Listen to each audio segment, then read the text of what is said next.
দুটো বাচ্চা নিয়ে যেভাবে কাজগুলো গুছিয়ে করি, মেয়েরা সব ধরনের অভ্যাসে নিজেকে মানিয়ে নিতে পারে।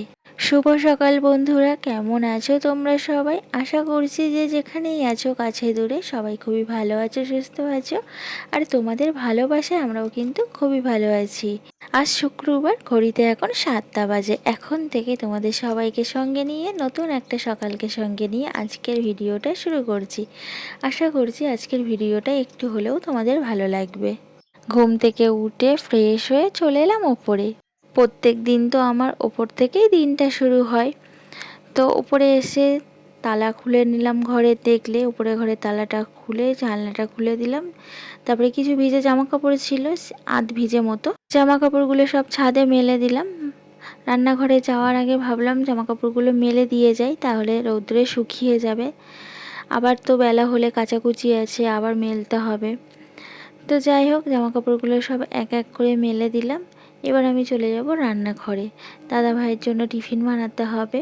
আজকে দুষ্টুরের স্কুল ছুটি, আজকে গুরু নানকের জন্মদিন, তার জন্য স্কুল ছুটি দিয়েছে। তো ওকে আর ডাকবো না, ও ঘুমাচ্ছে, ঘুমাক। সেই ফাঁকে আমি কাজগুলো সেরে নিই। তো কালকে বাসনগুলো সব মেজে উপর করে রেখেছিলাম, জল ঝরে গেছে।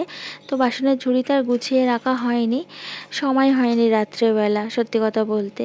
তো তার জন্য এখন বাসনগুলো সব বাসনের ঝুড়িতে সুন্দর করে গুছিয়ে রেখে দিলাম। তারপরে ঘরে এসে আটাটাকে মেখে গুছি করে রুটিগুলো সব বেলে নিচ্ছি এক এক করে। রুটিগুলো সব বেলা হয়ে গেলে তারপর রান্নাঘরে গিয়ে রুটিগুলো ছেঁকে নেবো। আজকে রুটিটা আগে করে নিচ্ছি, তারপরে তরকারি বানিয়ে দেবো। আর অন্যদিন কি করি, অন্যদিন তরকারিগুলো সব করে নিই, তারপরে লাস্টে রুটি বানিয়ে দিই দাদাভাইকে। আমার রুটিগুলো সব বেলা হয়ে গেছে, আর এখন দেখো রুটিগুলো নিয়ে এখন আমি রান্নাঘরে যাচ্ছি। এ ঘর থেকে বেলে রান্নাঘরে নিয়ে এলাম। ও ঘরে রুটিটা বেলতে যাওয়ার সময় আমি চাটুটা বসিয়ে দিয়ে গেছিলাম, তো চাটুটা গরম হয়ে গেছে। এবারে আমি এক এক করে রুটিগুলো ছেঁকে নেব। আর দাদাভাই কিন্তু রেডি হয়ে চলে এসেছে। তো সকালবেলা তাড়াহুড়ো করে এভাবেই আমাকে রুটিগুলো করতে হয়। আর রুটিগুলো দেখো না, ভালো ফুলছে না আজকে, কেন কি জানি।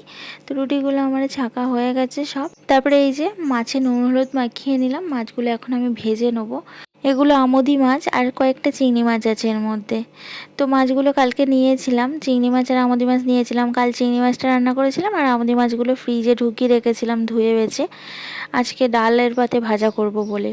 তো মাছগুলো একে একে সব ভেজে নিচ্ছি। আর দাদাভাই আমোদি মাছ আর ডাল খেতে ভীষণ ভালোবাসে, তার জন্য ভাবলাম দাদাভাইকে তাহলে ডাল আর আমোদি মাছ দেবো টিফিনে। দেখো, রোজ রোজ তো একই রকম টিফিন নিয়ে যেতে কারোরই ভালো লাগে না। দুপুরবেলা আমরা তো যাই হোক অন্য কিছু বানিয়ে খেয়ে নিই, বাট দাদা ভাইকে তো আমি সকালবেলায় তাড়াহুড়োর জন্য তেমন ভালো কিছু বানিয়ে দিতে পারি না। আর যেদিন দুষ্টুটার স্কুল ছুটি থাকে সেদিন চেষ্টা করি আমি দাদাভাইকে অন্য রকম কিছু বানিয়ে দেওয়ার, কারণ সেদিন অনেকটাই সময় পাই হাতে। আর সকালবেলায় মাছ ভাজা, রুটি এসব করতে কিন্তু অনেকটাই সময় লেগে যায়।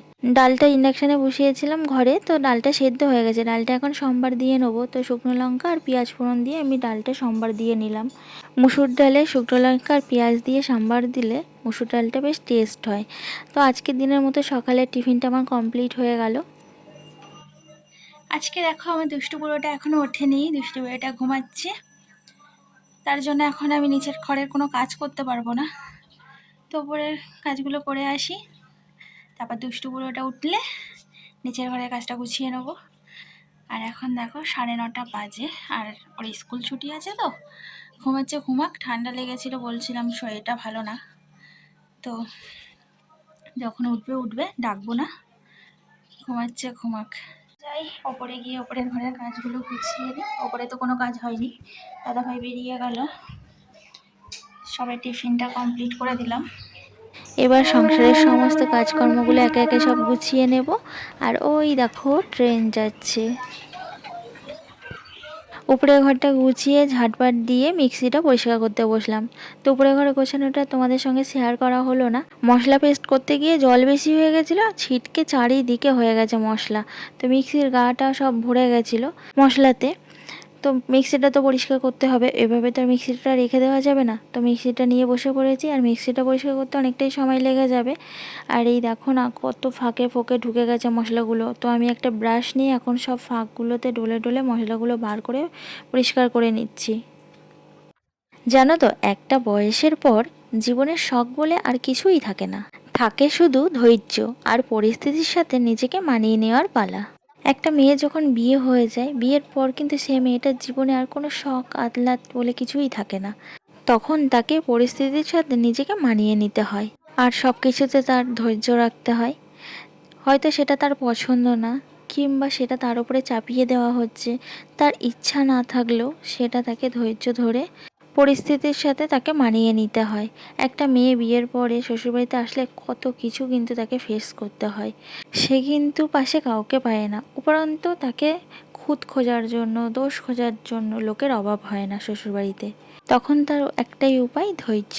সব কিছু ধৈর্য ধরে মানিয়ে নিতে হবে, এছাড়া আর কিছু করার নেই। তো যাই হোক, অনেক কথা বলে ফেললাম, আর কথা বলতে বলতে অনেক কাজও কিন্তু করে ফেললাম। মিক্সিটা পরিষ্কার করে জায়গাতে রেখে দিলাম, জামা কাপড় কেচে স্নান করে চলে এলাম, জামা কাপড়গুলো মেলেও দিলাম। দিয়ে এই যে বসে পড়েছি মাছ কাটতে। তো সকালবেলায় তোমাদের দাদাভাই মাছ নিয়েছে, তো মাছটা আর কাটার সময় হয়নি, এখন দুপুর 2টো বাজে মাছটা কাটতে বসেছি। যদিও মাছটা এখন রান্না করব না, মাছটা কেটে ধুয়ে ফ্রিজে রেখে দেবো। আজ আমার রান্না হয়ে গেছে, সকালবেলা একেবারে বেশি করেই আমি রান্না করে রেখেছিলাম। তো এখন শুধু একটু ভাত করেছি। তো মাছগুলোকে এখন সব এক একে কেটে নিচ্ছি, কেটে নিয়ে তারপর ভালো করে ধুয়ে নেবো। এক দিদিভাই আমার মাছ কাটা দেখে বলেছিল, দিদিভাই তুমি সব রকমের মাছ কাটতে পারো তো বেশ ভালো। হ্যাঁ, আমি ছোটোবেলা থেকে মাছ কাটতে ভীষণ ভালোবাসি। আমি ছোটোবেলা থেকেই সব রকমের মাছ কাটতে পারি। আমাদের বাড়িতে পুকুর আছে, বাবার বাড়িতে। তো সেখানে পুকুরে মাছ চাষ করা হতো। তো মাছ যখন ধরতো অনেক মাছ ভাগে পড়তো। তো সেই মাছগুলো সব আমি একাই কিন্তু কাটা ধোয়া করতাম। তো মাছগুলো দেখো এখানে আমার কাটা হয়ে গেছে, আর এগুলো হলো ভোলা মাছ। ভোলা মাছের ঝাল খেতে ভীষণ ভালো লাগে, তবে আজকে আর করবো না, কালকে করব ভোলা মাছের ঝাল। তো মাছগুলো সব ধুয়ে আমি কন্টেনার বাটিতে মাছগুলো সব তুলে নিচ্ছি। এবার আমি ফ্রিজে রেখে দেবো। আর তোমরা আমার ভিডিও যারা রেগুলার দেখো তারা অবশ্যই দেখেছো যে আমি বাবার বাড়িতে মাছ কাঁকড়া এসব কাটার ভিডিও করেছি। আমার বাবার বাড়িটা তো দেখেছো গ্রাম সাইডে, তো বড় পুকুর আমাদের নিজেদেরই আছে, আবার খাল আছে, বড় নদী আছে। আর ওই খালে গোনের সময় মানে অমাবস্যা পূর্ণিমায়, এই গোনের সময় না প্রচুর কাঁকড়া ওঠে। আর এই যে বড় নদী আছে বলছি, ওই বড় নদীতে জাল টেনে মাছ ধরে। তো আমাদের ওদিকে না মাছ প্রচুর পাওয়া যায়। তো মাছগুলোকে ফ্রিজে আমি ঢুকিয়ে রেখে দিলাম। চল আজকে মেনুটা দেখিয়ে দিই দুপুরের। তো ভাত রান্না করেছি এই যে, আর এখানে আছে কুমড়ো, আলু আর চিংড়ি মাছ দিয়ে একটা তরকারি করেছি শুকনো শুকনো। আর এখানে আছে লম্বা লম্বা সরু সরু করে আলু ভাজা। আজকে রান্নাগুলো তোমাদের সঙ্গে শেয়ার করতে পারিনি, তাই ভাবলাম মেনুগুলো তোমাদেরকে দেখিয়ে দিই। আর আছে এখানে দেখো এই যে আমুদি মাছ ভাজা। তো ডালের পাতে আমুদি মাছ ভাজা খেতে কিন্তু ভীষণ ভালো লাগে, আমাদের বাড়িতে সবাই খুবই ভালোবাসে, আমার মেয়ে, দাদা ভাই, তারপরে আমি। বাট আমার ছেলে ভালোবাসে না, কারণ আমার ছেলে তো কোনো মাছই খায় না, তোমরা তো জানো। তো গালেই দেবে না। আর এই যে পাতলা করে মুসুরির ডাল। আর সব শেষে আছে এই যে পান্তা ভাত জল দেওয়া। কালকের অনেক ভাত ছিল, তো ভাতগুলোতে জল দিয়ে দিয়েছি, নাহলে নষ্ট হয়ে যাবে। তো জল দিয়ে রেখে দিয়েছি, দুপুরবেলায় খেয়ে নেবো। এত ভাত নষ্ট করব তোমরাই বলো, আর চালের এখন কত দাম। একটু ভাত নষ্ট করতে গেলে না আমার খুব কষ্ট হয়, আর আমি কোনো জিনিসই নষ্ট করি না, ভাত তরকারি যাই বলো। এই মধ্যবিত্ত সংসারে একটু তো হিসাব করে চলতেই হবে বলো, এভাবে জিনিস নষ্ট করলে তারপরে আমাদেরই তো কষ্ট হবে। বিকেলবেলাতে ওপরের ঘরে বিছানাটা সুন্দর করে ঝেড়ে গুছিয়ে নিলাম, নিয়ে ঘরগুলো ভালো করে ঝাড় দিয়ে নিচ্ছি। আজকে আবার মেয়ের পড়াতে আসবে, তার জন্য ঘরটা ভালো করে গুছিয়ে রেখে দিচ্ছি, না হলে আবার আমাকে সন্ধ্যাবেলায় এসে ঘরটা গোছাতে হবে। তাই ভাবলাম একেবারেই ঘর দোয়ার গুছিয়ে ঝাঁটপাট দিয়েই নিচে নামবো, তাহলে আর আমাকে সন্ধ্যাবেলায় এসে ঘর গোছাতে হবে না। আর কি বলো তো, দুষ্টুটার জন্য আমাকে দুবার করে ঘর গোছাতে হয়, না হলে কিন্তু সকালে গুছিয়ে রাখলে আমাকে আর গোছাতে লাগে না। যেমন নিচের ঘরটা সেভাবেই গোছানো আছে, নিচের ঘরে বেশি খেলাধুলো করে না, আর উপরে ঘরেই তো সব সময় থাকে। আর এই দেখো ওর কাণ্ড, বলটাকে সিঁড়ি দিয়ে ছুঁড়ে দিল।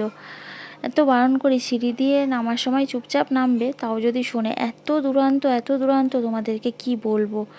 এত বদমাইশি সারাদিন ও করতে থাকে, ক্লান্ত আর হয় না, ওর কষ্টও হয় না, সারা দিন লাফালাফি ঝাপাঝাপি করতেই আছে। তো একটা বল নিয়ে দেখো কি করছে, এই বলটা আজকে কিনেছে আমার কাছ দিয়ে জেদ করে করে। আজকের ভিডিওটা এখানেই শেষ করছি। ভালো লাগলে লাইক করে দিও আর কমেন্টস করে জানিও আজকের ভিডিওটা তোমাদের কেমন লাগলো। চ্যানেলটা সাবস্ক্রাইব করে আমার পাশে থেকো আর পাশে থাকা বেল আইকনটি অল করে দিও। সবাই সুস্থ থাকবে, ভালো থাকবে।